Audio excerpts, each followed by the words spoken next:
Hi, just getting back to completing the mutant rabble that I started some time ago. I already had a unit of 20 of these somewhat kit-bashed miniatures for a 40k style renegade militia army as per the lists in the Siege of Rax. And in the previous videos I had kit-bashed some more, a further 10 of the miniatures, and I'm now at the stage where I want to get them completed. Lots of skin tones to do, and I'm just going to use Reichland Flesh Shade as is, not really messing around too much.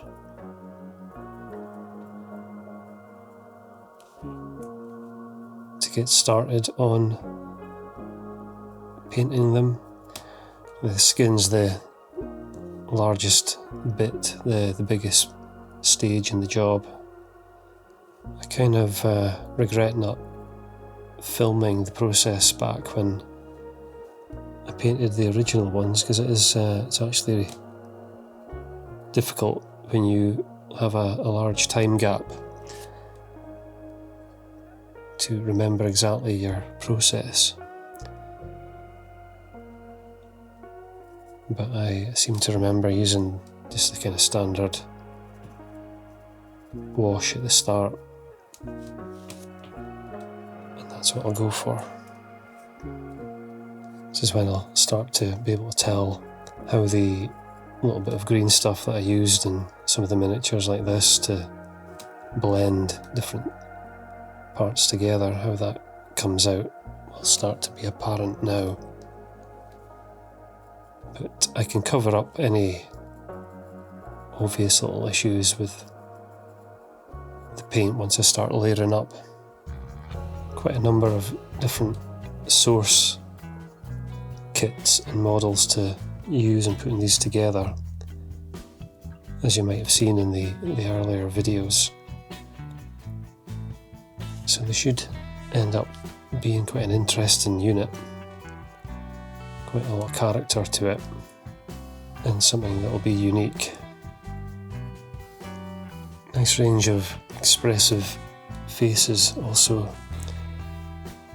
given using various head swaps. Yeah, so a general coating like that couldn't be easier, and I'll get the rest of them done. Seeing as how I've got them, the contrast paints, kind of flesh coloured ones for at least starting the flesh, I thought I might just introduce some different tones in, which will show up later on, even after highlighting the skin. I mean, they're going to be consistent in terms of the layer paint and the highlighting, but maybe just for a little bit of variation as a starting point here and there, thought I'd just try out some different contrast paints. At the very least, I mean, you could leave your miniatures directly from a coat of contrast paint, but I think for me they act as a shade that you can use as a guide for subsequent layers and highlights. You can establish where the darks are, gets into the crevices and the edges, and there's a bit of outlining for you. This is the dreadful visage, ideal for the Genestealer cults and things like that. In fact, I really like the colour of it. Kind of washed out purple colour. I would have to make sure that these minis don't end up looking like that, like Genestealer cults or even the Nurgle Poxwalkers and things, which many of them are based on. Kind of do want them to be more mutants or muties, something that you might see in dystopian, post-apocalyptic ash wastes settings was the idea. And their overall story is that they are miners working in some hazardous facility on a planet. I haven't decided all that yet. That they are basically spend their lives in the mine working, exposed to whatever it is they're mining, and it starts to mutate them. And these guys have been corralled out of the mine and given hand weapons and pistols and become a sort of meat shield type unit to use. That was going to be the general background. And ideal for my ash wastes, kit bashing, the terrain building that I'm doing, just the kind of enemy that would be lurking around. And I'll be able to make mine entrances, drilling equipment, things like that would look really nice to work on. And for getting going with the layering now, with the shades and contrasts tried, using the Shabti bone, very much thinned with water just to get really transparent as a layer. I'm aiming to do certainly 2 or 3 quick thin layers is the look I'm going for at this stage. Pretty loose as well, actually. It's not too arduous. I'm just roughly trying to stay in the lighter areas, leaving some dark to help with the definition. But using thin layers like this kind of creates a bruised looking sickly skin effect, I think. It's got that kind of variation in it which helps depict that look. And I'm recognising that I've missed the hand with the contrast paint, which often happens when you do these things. You start spotting areas that you didn't catch. And I feel the need to get the skin tones, flesh done first, because it means I can be pretty loose and messy with the brush. I'm not trying to avoid any other colours yet. I can be neat with the subsequent colours that I use. For now, I can afford to be pretty rough at the moment. It does look incredibly bruised if that light isn't too strong. It does start to create that specific look. On the skin, it's pretty convincing actually. And these guys don't get much light in their work. Spend all their time below ground really, so the idea would be that they would look pretty sickly. Just catch that hand now. In fact, it's kind of bulging out between bandages and straps or whatever it is. In fact, I might put some of the pink on this area while it's all still wet. Maybe just imply that the straps are a bit tight and it's swollen or whatever. Just coming in while it's still wet and just moving that around a bit up the arm. Some pink further up also. Yeah, even on the guys with the slightly different base colour, a couple of thin coats, very thin coats of the Ushabti bone still brings them together,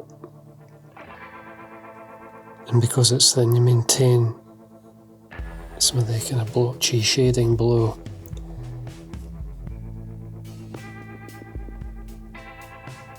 Which has given it a very suitable effect. Just a third pass now with the Ushabti bone, just with a smaller brush size, just to start controlling where the extra layers are going. Still using the thinned paint, heavily thinned paint, as I don't want to cover up all the little subtle tones and colours that have formed. It's a nice, well, as I say, it's a nice effect. It looks quite horrible, but you get some new brushes. This is not a particularly good one. So I'll need something finer for dealing with hands and fingers and things. And for the faces too, we'll need the smaller brush size. I'm going to move up to the next colour.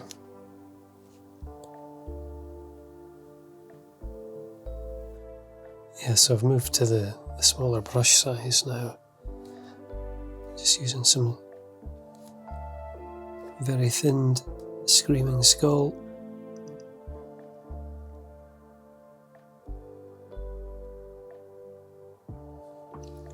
Just to start pushing the highlights more, being a bit more selective where it goes. As I say, nice and thin.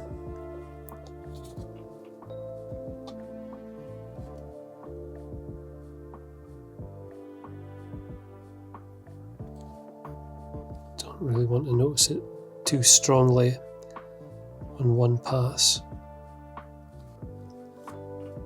Just trying to work within the areas that were highlighted earlier.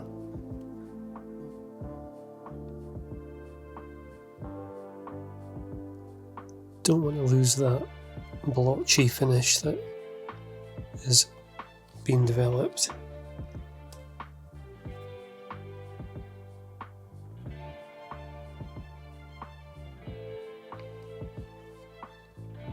And once I've done one pass, it's usually dry enough just to go back and do another small pass, just to bring the highlights up a bit more. Final highlight now on the skin with Pallid Witch Flesh.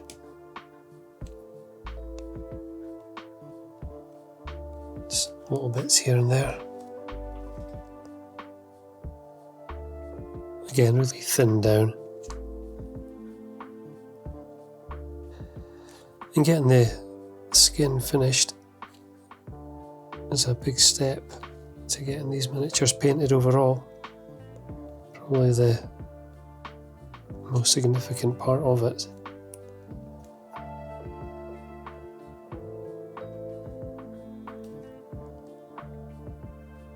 But it does make a difference just adding that last little bit of a highlight here and there. And with the thin paint, it's not too drastic a change.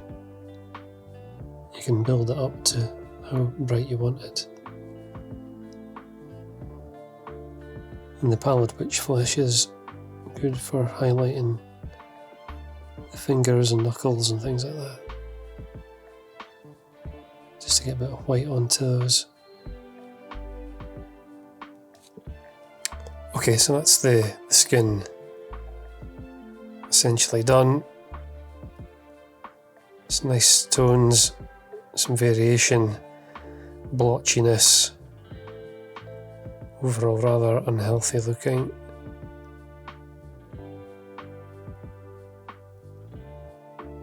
But easy enough to do. And a couple of those different starting points gives us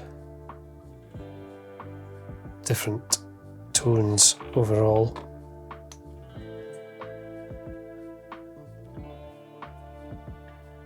Some darker, some lighter.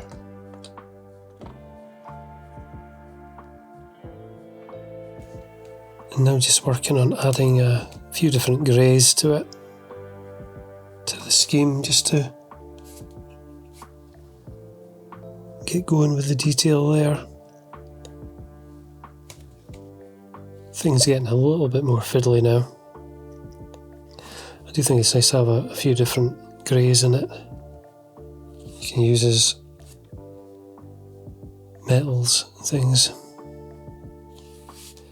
Can still afford to be quite messy at this stage.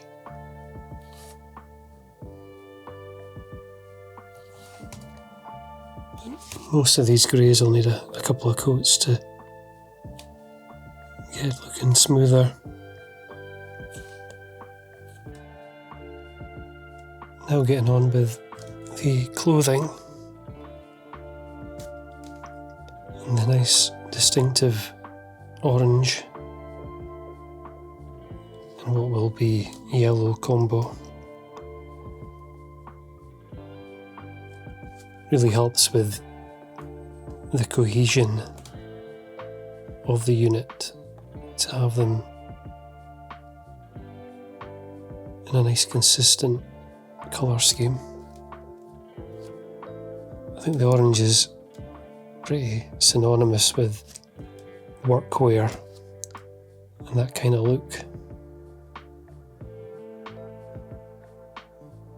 So it helps in terms of reinforcing the idea that these guys are essentially workers that are armed and let loose.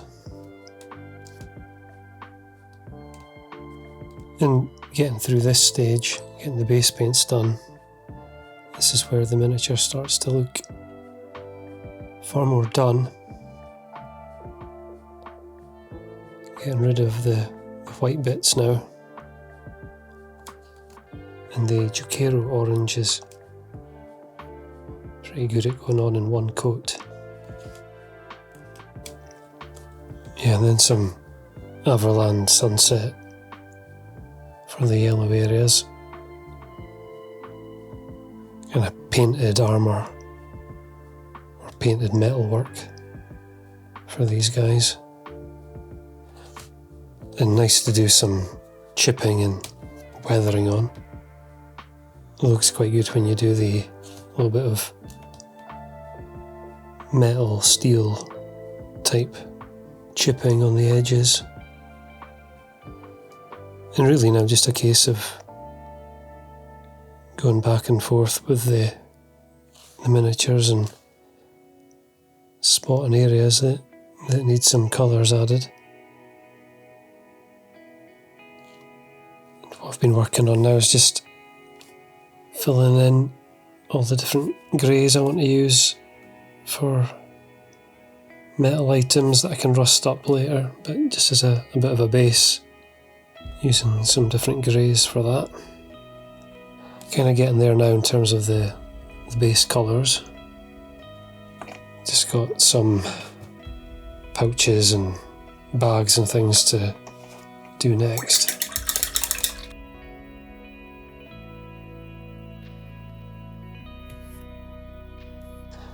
Last thing is the big banner. Not sure yet what I'm going to put on it. I thought at least I would get some paint on. Hopefully find some inspiration for it. I want it to be quite elaborate or over the top, just so that it's in contrast to the actual unit, the guys in the unit, who are a mutated mess, but the banner Can have gold edge and golden ropes, and I think that'll be a nice, nice contrast, comical contrast. And then I'm just using a pretty liberal coat of a thinned Agrax Earthshade over all the clothing and weapons and things. Nice convenient way to get everything shaded and outlined. I think one of the advantages of painting 40k, at least in this slightly more modern style, is the going over the whole thing with an Agrax Earthshade. Whereas if I'm doing the older minis, I take the time to shade orange with an orange wash or yellow with a yellow wash, just for the different look. But with these sorts of things, it's nice and quick just to run the one shade over everything. Still trying to make sure to not go over the skin or anywhere else that's finished. The paint scheme really starts coming together at this stage. Such a satisfying paint method. The shades, as I say, ideal for 40k type miniatures. And after this, I'll let that dry, and then I can look at beginning the layering and highlighting. I think that's now the hard part done, with those skin tones complete. A few little details maybe to tidy up, but in general that's the worst of it. And now with the shade paints applied, the miniatures are looking like they'll match in, at least with the existing ones that you see in the background, and it's just going to be some layering and highlighting to get them done, and then come up with something for this banner. I'll get on to that in the next video. In the meantime, thanks very much for watching.